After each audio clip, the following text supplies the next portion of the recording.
Hi friends, welcome to Maggie's kitchen.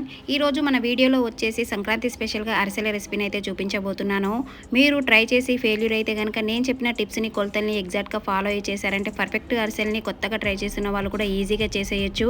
యాక్చువల్గా నేను కూడా ఫస్ట్ టైం ట్రై చేశానండి. చాలా అంటే చాలా బాగా కుదిరింది. అరిసెలు అంటేనే మనకి మెయిన్గా గుర్తొచ్చేది పాకం అండి. ఈ పాకాన్ని కొన్ని టిప్స్ని కొలతల్ని ఫాలో అయ్యి ప్రిపేర్ చేసుకున్నారంటే చెప్పాను కదండి, కొత్తగా ట్రై చేస్తున్న వాళ్ళు కూడా ఈజీగా చేసేయచ్చు. మరి ఈ సూపర్ టేస్టీ అరిసెల కోసం ముందైతే ఇక్కడ ఒక కప్పు దాకా రేషన్ బియ్యం కానీ లేదంటే నార్మల్ రైస్ కానీ తీసుకొని ఇందులోకి నీళ్లు పోసి 1-2 సార్లు శుభ్రంగా కడిగేసుకొని తగినన్ని నీళ్లు పోసి ఒక 24 అవర్స్ పాటు నానబెట్టి తీసుకోండి.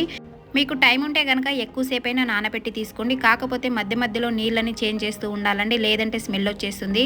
చూడండి, రైస్ మొత్తం ఇలా చక్కగా నానినాక ఇప్పుడు ఏదైనా ఒక కాటన్ క్లాత్లోకి రైస్ మొత్తం వేసేసుకొని ఒక 3-4 నిమిషాల పాటు తడి మొత్తం ఆరిపోయేంత వరకు ఆరబెట్టుకొని మరీ ఎక్కువసేపు డ్రై చేసుకోకూడదండి. జస్ట్ ఇలా కొంచెం తడి పొడిగా ఉండేటట్టు చూసుకోవాలి. ఇక్కడ మీకు ఒక ఇంపార్టెంట్ విషయం చెప్తానండి. మీరు అరిసెల్ని ఎప్పుడు ప్రిపేర్ చేసుకున్నా సరే ఈ రైస్ని కాస్త ఎక్కువగానే తీసుకోవాలండి. ఎందుకంటే మనకి పాకం అటు ఇటు అయినా సరే అప్పటికప్పుడు మనము ఈ బియ్య పిండిని ప్రిపేర్ చేసుకోలేం. కాబట్టి ఇలా ఆరిపోయిన రైస్ని ఒక మిక్సీ గిన్నెలోకి వేసి మూత పెట్టి మెత్తగా గ్రైండ్ చేసి తీసుకోండి. అలాగే మీరు ఎక్కువ మొత్తంలో అరిసెల్ని ప్రిపేర్ చేసుకున్నట్లయితే బయట మిల్లికిచ్చైనా పట్టించుకోండి. చూడండి, ఇలా మెత్తగా గ్రైండ్ చేసుకున్న బియ్య పిండిని ఇలా ఏదైనా ఒక జల్లెల్లోకి వేసి జల్లించి తీసుకోవాలి. ఇలా లాస్ట్లో మిగిలిన దాన్ని కావాలి అనుకుంటే మళ్ళీ ఒకసారి గ్రైండ్ చేసి జల్లించి తీసుకోండి. చూడండి, ఇలా పిండి మొత్తాన్ని బాగా జల్లించి తీసుకున్నాక ఇప్పుడు పిండి ఆరిపోకుండా ఇలా చేతితోటి ఇలా దగ్గరికి అనేసి పక్కన పెట్టుకోండి. ఇప్పుడు మనం పాకాన్ని ప్రిపేర్ చేసుకుందాము. ఇక్కడ కప్పు రైస్కి 3/4 కప్పు బెల్లం స్వీట్ కరెక్ట్గా సరిపోతుందండి. అంటే మీరు ఒకవేళ కేజీ బియ్య పిండిని తీసుకున్నట్లయితే ఒక 3/4 కేజీ వరకు బెల్లాన్ని తీసుకోండి. స్వీట్ కరెక్ట్గా సరిపోతుంది. ఇప్పుడు ఇలా తురుముకున్న బెల్లాన్ని మీరు ఏ గిన్నెలో అయితే పాకాన్ని ప్రిపేర్ చేయాలనుకుంటున్నారో అందులోకి వేసుకొని ఒక 3-4 టేబుల్ స్పూన్ అంతా నీళ్ళని తీసుకొని ఇలా బెల్లాన్ని కలుపుకుంటూ కరిగించుకోవాలి. బెల్లం మొత్తం కరిగిపోయి ఇలా దగ్గర పడ్డాక ఇప్పుడు పాకాన్ని చెక్ చేసుకుందాము. మీకు ఒక టిప్ చెప్తానండి. యాక్చువల్గా కొంతమంది అరిసెలు మెత్తగా ఉంటే ఇష్టపడుతుంటారు, అలాగే కొంతమంది క్రిస్పీగా ఉంటే ఇష్టపడుతుంటారు కదా.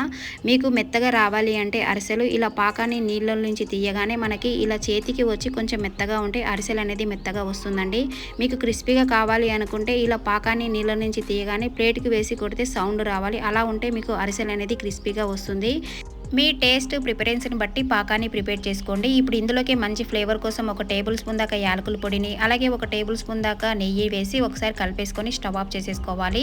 ఇప్పుడు మనం రెడీ చేసి పక్కన పెట్టుకున్న బియ్య పిండిని కొద్ది కొద్దిగా వేసుకుంటూ కంటిన్యూస్గా కలుపుకుంటూ ఉండాలండి, లేదంటే గట్టిపడిపోతుంది, ముద్దలు ముద్దలుగా ఉండిపోతుంది. మీరు ఎక్కువ క్వాంటిటీలో ప్రిపేర్ చేసుకునే వాళ్ళైతే కంపల్సరీగా వేరొకరి హెల్ప్ తీసుకొని పిండిని కలుపుకోవాలి. చూడండి, ఇలా కలుపుతూ ఉంటే పాకం అనేది మనకి ఇలా రెడీ అవుతుంది కదా. ఇప్పుడు ఇందులోకి ఇంకొక టేబుల్ స్పూన్ దాకా నెయ్యి వేసి చేతితోటి ఒకసారి బాగా కలిపేసుకొని దగ్గరికి అనేసి దీనిని ఒక 5-6 నిమిషాల పాటు చల్లారనిచ్చుకోండి. ఇలా పాకం మొత్తం కొంచెం చల్లారిపోయినాక ఇప్పుడు మీకు ఎంత సైజు అరిసెలు కావాలో అంత సైజు పిండి ముద్దను తీసుకోండి.